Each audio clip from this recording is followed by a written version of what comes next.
afternoon, ladies and gentlemen. I understand that you have a pretty wide assortment of questions this afternoon that's going to take us all over the map, which is fine with me, so let's begin with the first question. Who would like to begin?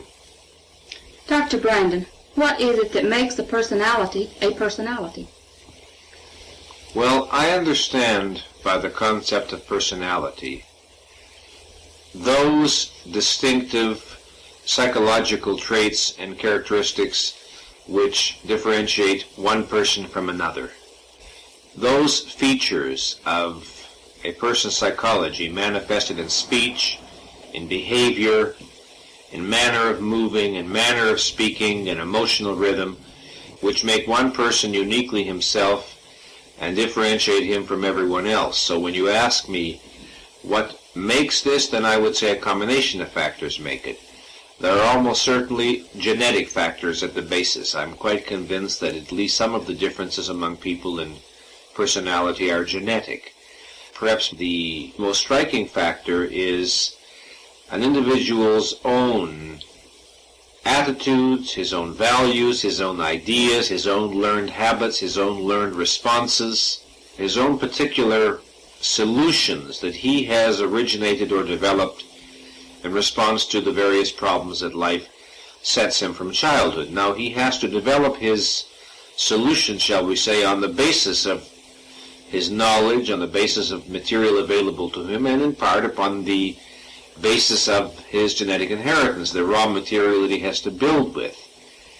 So I would say that we think here in terms of a genetic inherited factor, then we think of learned attitudes, learned values, learned philosophy, learned ideas, learned methods of coping.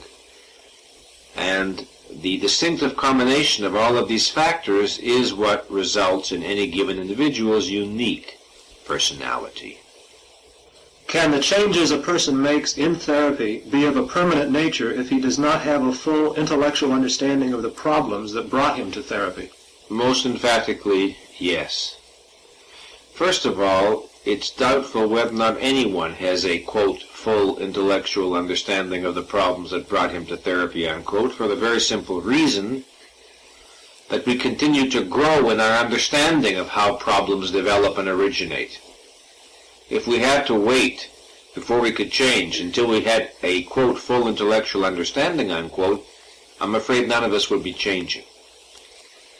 In the therapeutic activity, an important part of what produces change is the new experiences which the individual has in the context of therapy. He changes in important ways through the new kinds of experiences that he has.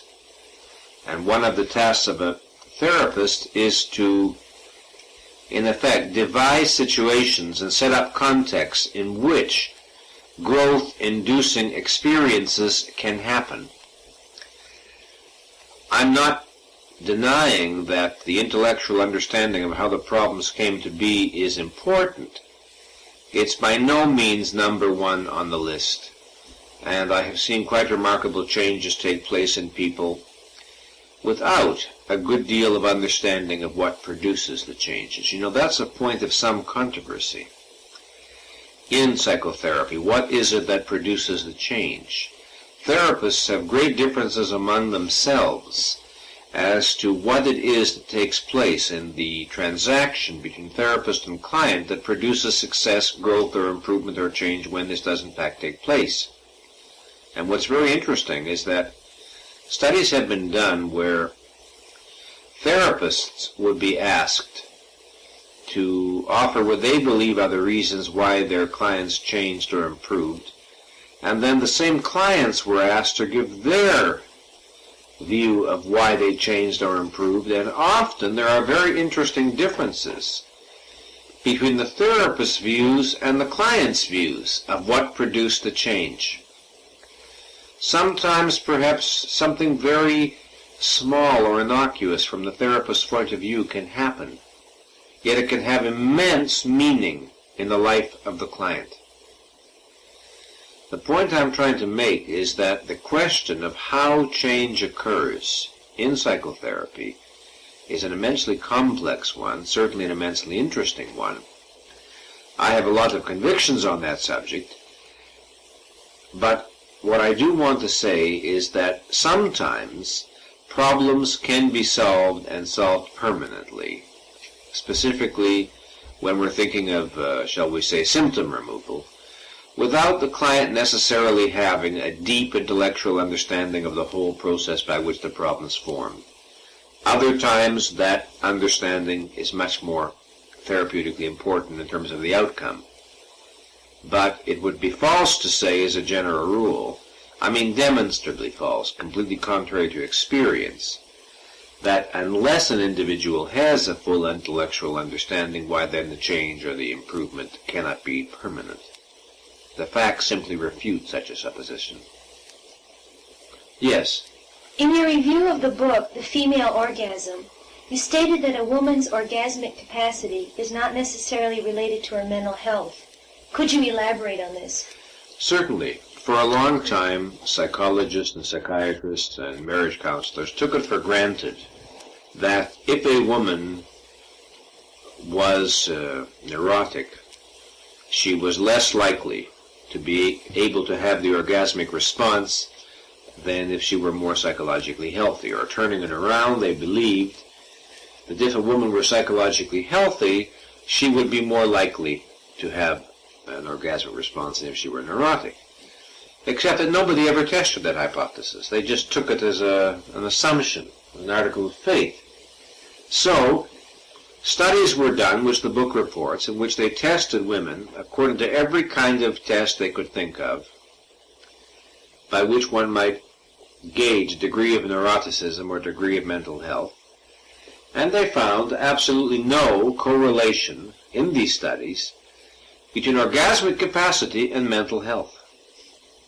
So, I was really making reference to that finding when I reviewed the book. Now, further studies may turn the whole story around, but I, for one, am not especially astonished by that finding. I can't emphasize strongly enough how little we understand as yet about the orgasm and the feminine orgasm in particular. We are just beginning to attempt to study this scientifically. And a great many factors, possibly some even physical, many psychological and developmental, go into this. Learning is involved. So many different factors are involved that it's very, very hard to make these strict correlations. It's very easy to generate all kinds of nice theories that sound logical, which of course psychologists and psychiatrists love to do. It sounds very aesthetic and intellectually satisfying to say that, well, the more mentally healthy you are and you're a woman, the more readily orgasmic you'll be. It just happens not to be so, at least not to be so according to present-day findings. But, you know, the evidence is still cloudy and ambiguous, and there's a lot of mystery. For example, one of the very interesting things which the book reports, which other studies have, of course, reported earlier, is that one statistical index of likelihood of orgasmic response has to do with education and socioeconomic background, so that the higher the woman is on the scale, educationally and socioeconomically, the greater the likelihood that she will have an orgasmic response. And conversely, the lower her educational background and the lower her socioeconomic level, the less the likelihood that she will have an orgasmic response. And as I think the author of the book points out, one of the interesting aspects of this is that it gives the lie to the notion that education, quote, defeminizes or desexualizes, unquote, women. Just the contrary, you see. Insofar as there's evidence here, it's evidence exactly in the opposite direction. And I think it also is evidence that when people think, you know, that sex should be, quote, a raw animal function for which knowledge or awareness only get in the way, well, here again, at least among the human species, people on the lower levels who more resemble, quote, animals, unquote, or, quote, brutes, unquote, have a harder time sexually. lifetime sexually.